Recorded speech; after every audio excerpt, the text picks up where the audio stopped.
This is the BBC. This podcast is supported by advertising outside the UK.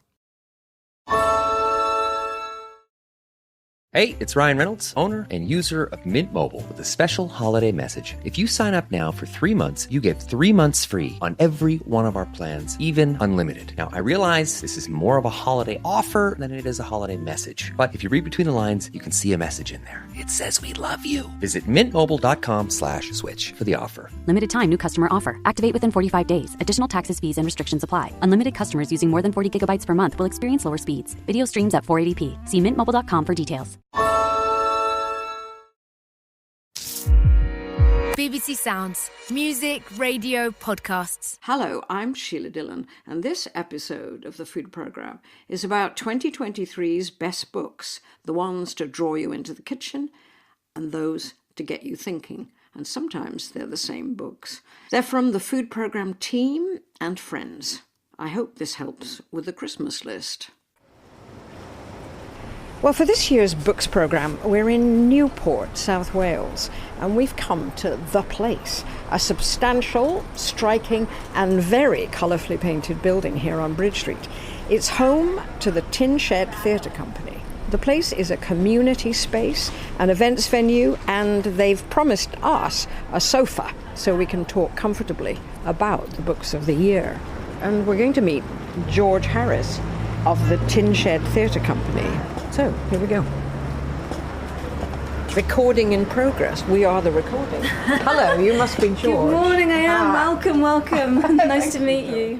What was once an old post office and an old nightclub was kind of... post office? Wow. Yeah, for a long time. So it's an open public space, 4 days a week. We open the doors, people can come in, have a cup of coffee, have a cup of tea. They can just come and relax in the living room area that we've got here, which was actually designed by a group of young people that worked with us. We'll hear more from George later, plus guest appearances by some lively and bookish chefs and food writers. What were their books of the year? Well, be ready with your Christmas lists. Though all the books mentioned will be on our website. First, though, two of my presenting colleagues on the food programme. Good morning. Good morning. Hello, Leyla. How are you? Nice to meet you. Can I get anyone a hot drink? We've got coffee or we've got... Well, I've been joined in the place by my friends, my colleagues, Dan Saladino and Leyla Kazim, because we've been asked to choose, each of us, by Nina, 2 books. One that's made us think this year, and one that's made us want to cook. Leyla, what's made you want to cook this year? Yes, okay. So when it comes to baking, I mean, I bake bread, but I've always just been a little bit put off by baking sweet things, because whenever I do, I can't believe how much butter and sugar there are in cakes.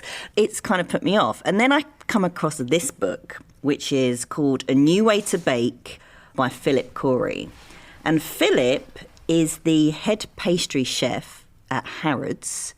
And he has created a baking book that actually makes me want to bake because, firstly, it's vegan, but he doesn't make a big deal about that. And when I spoke to him, I said, why have you made a vegan baking book? And he said, there's a, frankly, myth that olive oil is too strong a flavour to include in baking. And he writes about this. He says, I think that's rubbish. So under some ingredients, there is a QR code. Yeah, let's scan it. So under sweet potato, there's a code. It's just coming up on my phone. And, it's, that's it. He's made videos. How clever. Yes, now I remember. Oh my God, I have to have this. How to cook sweet potato. There we go. So sweet potato is one of my favourite secret ingredients. I first started using sweet potato as a way of adding moisture. So if you look at a recipe like brioche, or in my case, yeah, isn't that clever? That's it. Yeah. Yeah. Often I think when you're following a recipe and you're thinking, have I got this right? Am I going off in a direction I shouldn't be? Or to actually watch somebody, the author showing you, that's wonderful. That's I really like that. Clever. Anyway, it's going to make me bake, and I don't often. I feel that's a star book. Yeah. You've convinced me. Dan, what's your cooking book? The book that is inspiring me to cook is not an obvious choice. It is Invitation to a Banquet, the story of Chinese food by Fuchsia Dunlop. And the reason why it's not an obvious choice is because there are no recipes. It's Fuchsia's deep dive into the history of Chinese food, the incredible diversity, and I think importantly, why it's probably the most misunderstood cuisine in the world. So Fuchsia's on a rescue mission to give us the information we need to navigate our way through this hidden diversity. So from dong po pork to mapo tofu, plain steamed rice, chung quing chicken. And in constructing a banquet or a shared meal of Chinese food, we often get it wrong, end up with too much chicken and lots of sweet and sour. Whereas it's another way of seeing food, the world, flavour, taste, texture. Makes me really want to read that. This is great because with a cuisine as broad and complex as Chinese cuisine, kind of like recipe book alone often isn't enough. You need all the context. You're basically going to become an expert, Dan, and every time you do a dinner party, it's going to be Chinese. I hope so. I'll be inviting you around. Give me maybe a year, 2 years. The book that's got me cooking is The Secret of Cooking by B. Wilson, Recipes for an Easier Life in the Kitchen. What I like about a cookbook is I like the combination of memoir and cooking, the integration of food and life. And in a way, this is the ultimate book like that for me. It, as she says, this book sprang from personal experience. My own relationship with cooking changed suddenly about a year into this project. In June 2020, in the middle of the pandemic, my husband of 23 years, the father of my 3 children, left me for another woman. So there's something very painful about this. And, this is in no way a comparison, but I'd been going through just difficult things, difficult family things. And I came home from a long day of recording, and before I lay on the sofa, I saw that this book had arrived. I started to leaf through this, and she has this recipe for Raymond's butter poached carrots. And I thought, I could probably manage that. There are some carrots in the fridge. That day, she got me down into the kitchen, and I sat down at the table by myself, and I thought, this is so good. Mm-hmm. And I feel a different woman from the one who came in and collapsed on the sofa. Wow. So I highly recommend it. It will cheer you. That's quite powerful. Before we hear our choices for the food books that made us think this year, let's hear from our first chef and his star choice. It's a choice that's suddenly poignant after the shocking news at the end of November of the sudden death of its author, restaurateur and chef Russell Norman.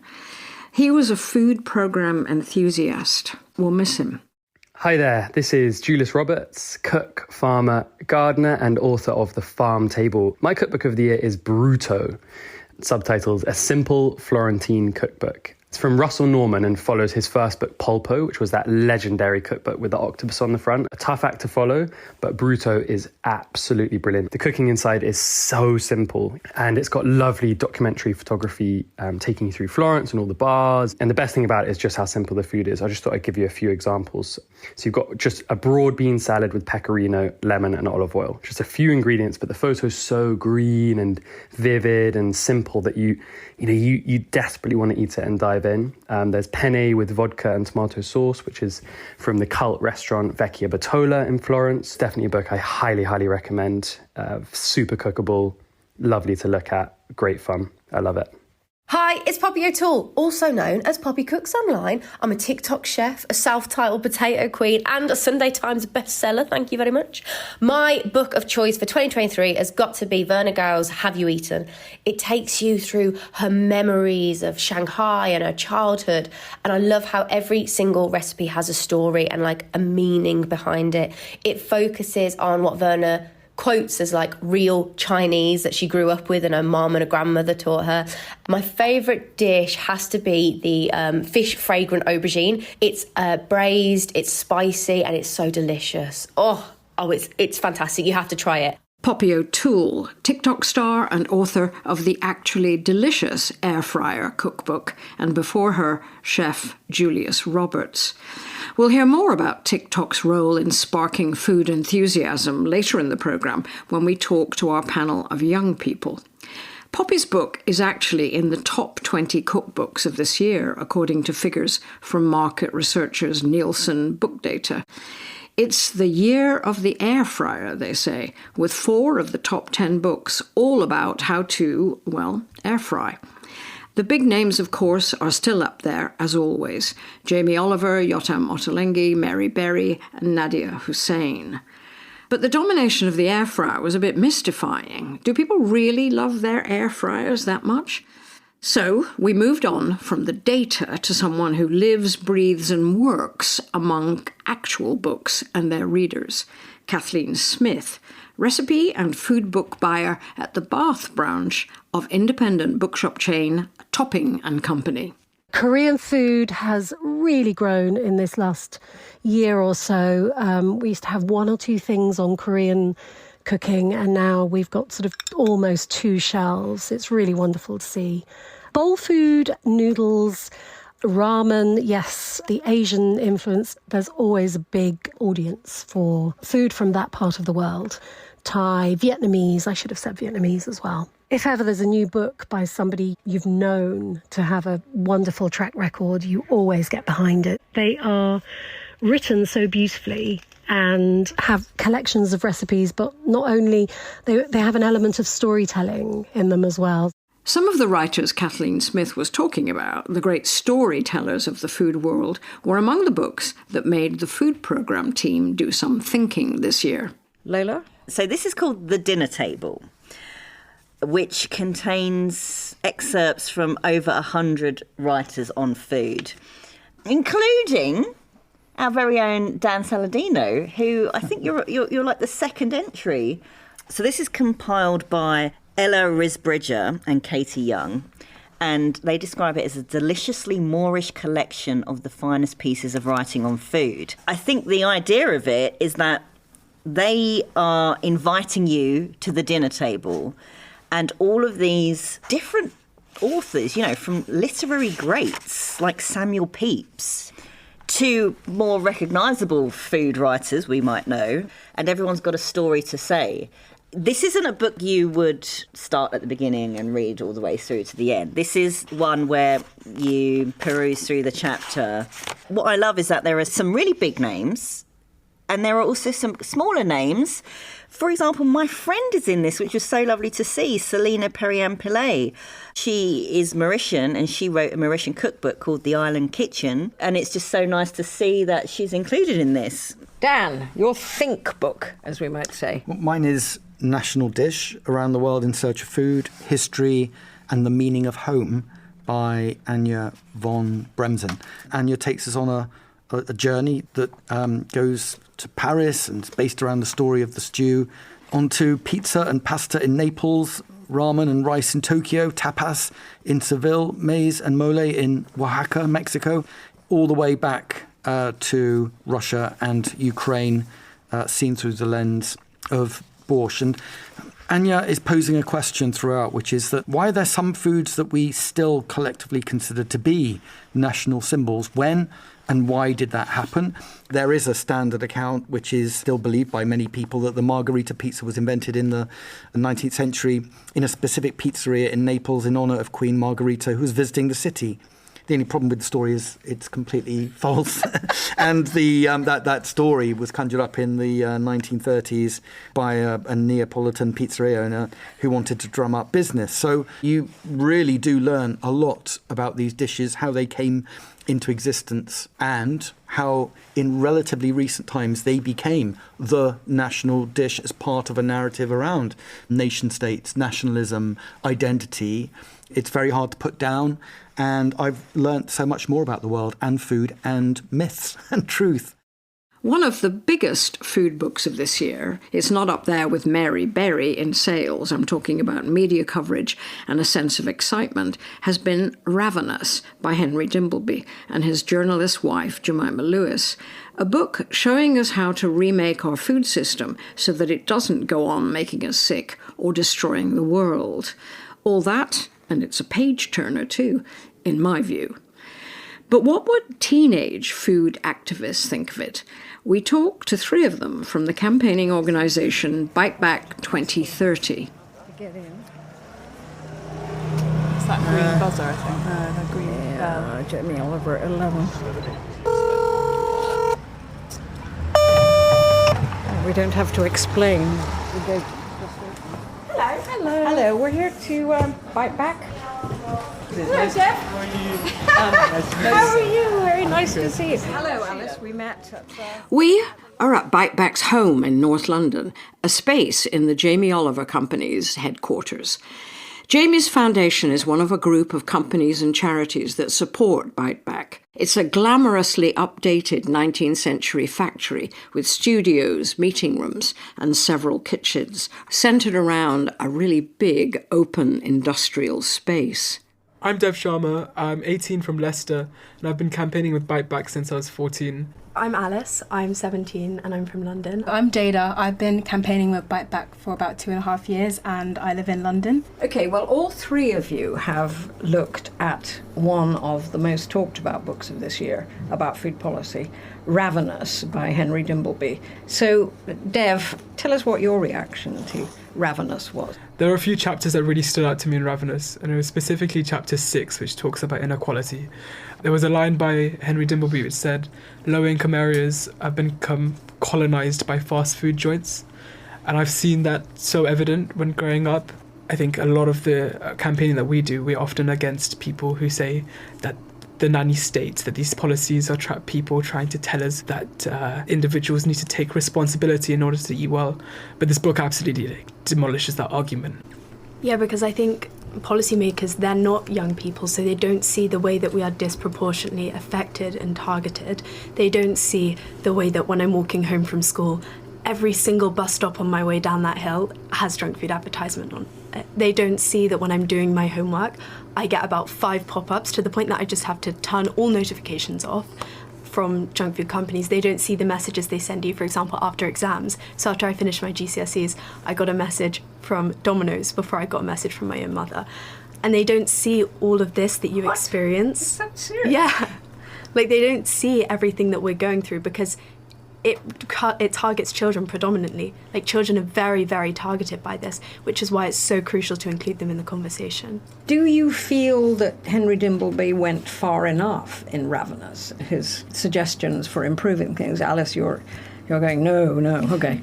Definitely not, because it's a conscious choice that these companies are making every day to prioritise their profits ahead of our health. So we need to start calling on people right now to start making change instead of just waiting around for government regulation. There's just so many different barriers to eating healthily, and it's just really important that these corporate companies do take action because we as children deserve our health.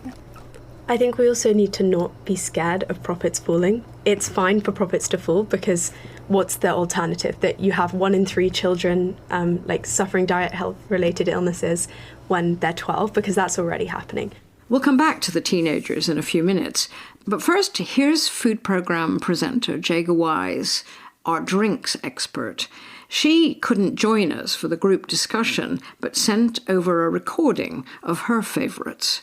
The book that made me drink this year is called Gin, A Tasting Course by Anthony Gladman. Now, this book is described as a flavour-focused approach to the world of gin, which is exactly what it is. It goes through in detail, and I mean in detail, about what exactly is gin, the history of gin, where it's from, how we as modern drinkers in the plethora of gins we have on offer available to us, how we choose between them. There's a section on flavorings, section on garnishes, and a section on what to look for, the good, the bad, and the ugly. There's also a fantastic cocktail section. The book that got me thinking this year is by Rebecca Gibb. It's called Vintage Crime, A Short History of Wine Fraud. One of the stories that I found particularly interesting was a story from the 1970s called Winegate. What happened was there was a family in Bordeaux called the Cruz family who were winemakers. They had a visit from the taxman. Now, as a drinks maker myself, I know that when the taxman comes a knocking, you answer the door. So they very politely said to the taxman, I couldn't possibly entertain you today. We've just got too many orders to fulfill. So that set tongues wagging in Bordeaux. What exactly were the Cruz family hiding in their cellars? It turns out they were working with a wine merchant who was bringing in cheap plonk from the south of France, fiddling the paperwork and then selling it as the more expensive Bordeaux. It was a great scandal which made global headlines. Jager Wise on gin and wine fraud. But back to books on food. Our guest list of chefs and cooks continues. I'm Rukmini Iyer, the author of the Roasting Tin series and India Express. My food book of the year is without a doubt Nikki Segnit's The Flavour Thesaurus, More Flavours. It's a follow-up to Nikki's first best-selling The Flavour Thesaurus. In brief, the original is a book of flavour pairings. What does broccoli work with? Anchovies, bacon, beef. Nikki's new Flavour Thesaurus is plant-led. It's incredibly helpful for moments when you're staring at the random contents of your fridge and wondering what to make for dinner. Hello everyone, I'm Melissa Hemsley and I'm a cook and food writer based in London. I would love to recommend the cookbook Imad's Syrian Kitchen by Imad Alanab. It is a love letter from Damascus by way of London. You have got food that is so warm, welcoming, filled with love. Lots and lots of veg dishes, grilled, roast, meze style. He is the king of falafels. And then you've got the Syrian fish and chips with tahini sauce, slow cooked stews, beautiful spice mixes to learn and enjoy throughout all of your cooking. I think you're going to really love Imad's Syrian Kitchen, and probably best to buy 2 copies, one for you and one for your friend under the Christmas tree this year. Melissa Hemsley and Rukmini Iyer. Back now to the sofa in Newport with Dan and Leyla. Well, my Think book is more of a bestseller, really. It's Chris Van Tulleken's Ultra-Processed People. Why do we all eat stuff that isn't food, and why can't we stop? So it's his investigation into what ultra-processed is, who the people are, and the companies who are producing this stuff. He doesn't mince words. It's a very direct book. And he manages that without somehow being finger-wagging, which I don't quite know how he does it. Was there like a main takeaway or one thing that stuck in your brain? It made me realise that, the utter sophistication and power of the food corporations makes you think about one of the economic realities that underpins this, which is that lots and lots of people are living on very small amounts of money, and these foods are cheap. I think it's an empowering book because it provides new information, new insights into the food of today. It's an empowering book. Our new producer on the food programme is Nina Pullman, who's really a distinguished journalist, and she's now learning how to be a radio producer. And Nina, you just had 2 books that made you think, made you cook. So the book that's made me think this year is what you might think was a farming book, actually. It's called The Farmer's Wife by Helen Rebanks. I really like books that join the dots. And although it's kind of based on her farm and it's about her career and her life in farming, it's actually a book about the food system. Her voice is really powerful, and she sees things so clearly from her farm and from her kitchen, really, up in Cumbria. She's married to James Rebanks, isn't she, the herdy shepherd? Like a lot of James's writing, it's really honest. In terms of the reality of living that life on a farm. She wants to reclaim the narrative of being a farmer's wife and how that is just kind of a partner more than anything else. And my book that made me cook is actually by a company that's featured on the food programme, Bold Bean Company. So they published, Amelia, she published a book this year which features lots of recipes by different chefs, all about beans. So Anna Jones is in there, and Thomasina Myers, and a recipe I've made a few times by Sophie Wyburn of Mob Kitchen.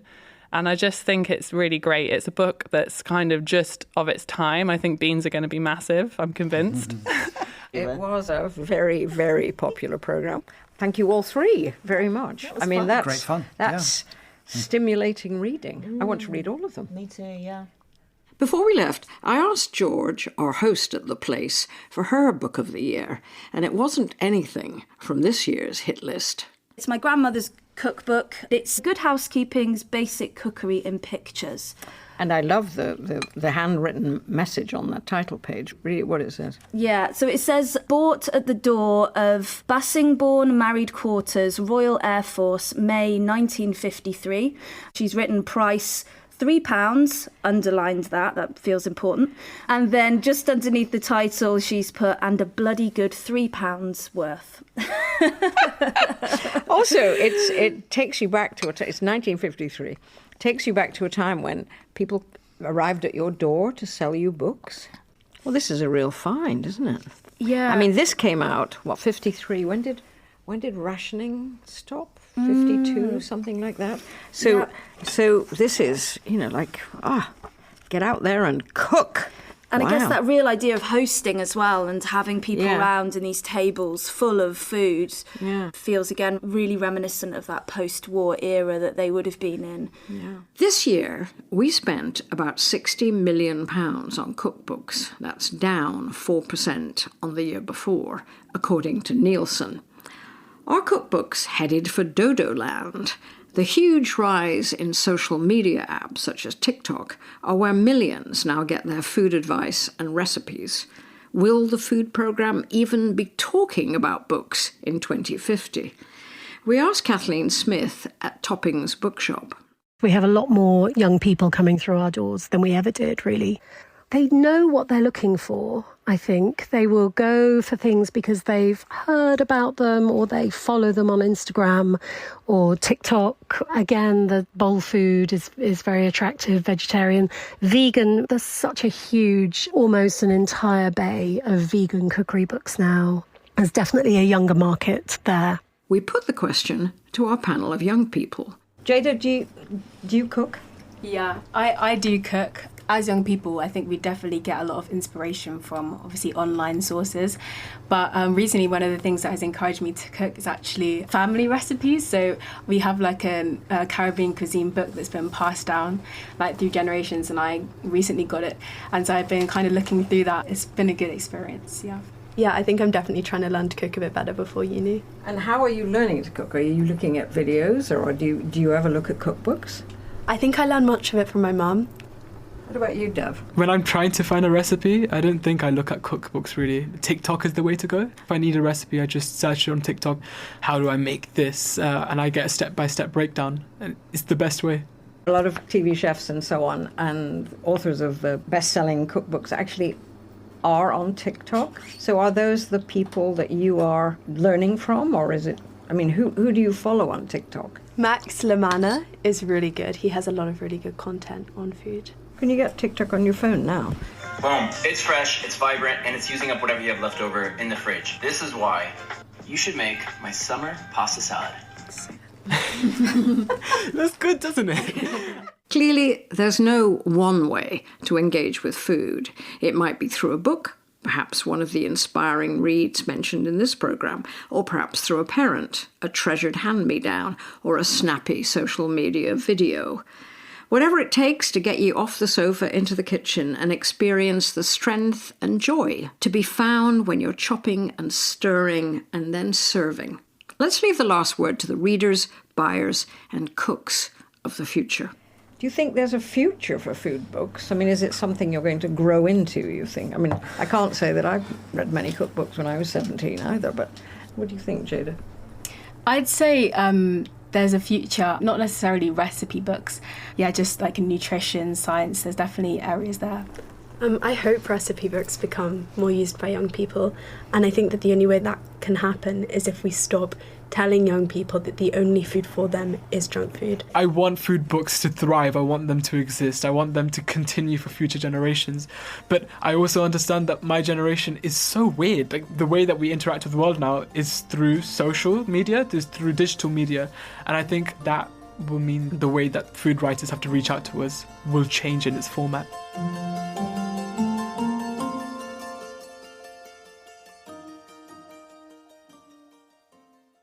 Thanks for listening. Producer Nina Pullman and I hope you found some good reads there.